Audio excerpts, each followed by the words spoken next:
บายดีมื้อนี้แม่นมื้อมาเปิดสนามใหม่เนาะ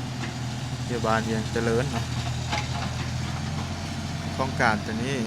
เป็นโครงการสั้นเดียวเนาะ1ห้องนอน1ห้องน้ำนี่ก็บ่ได้ใหญ่หลายเดี๋ยวก็บ่ได้ว่าน้อยเนาะเงินแม่นตัวนี้เนาะเดี๋ยวสิให้เบิ่ง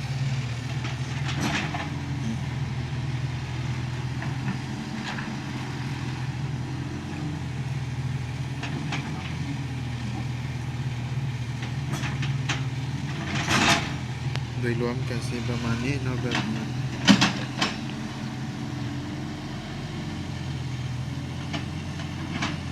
ประมาณนี้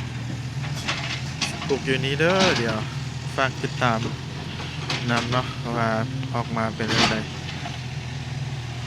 ติดตามแน่จ้ะเดี๋ยวสิมาอัปเดตใหม่มื้อหน้าเนาะวันนี้จกหักฐานก่อน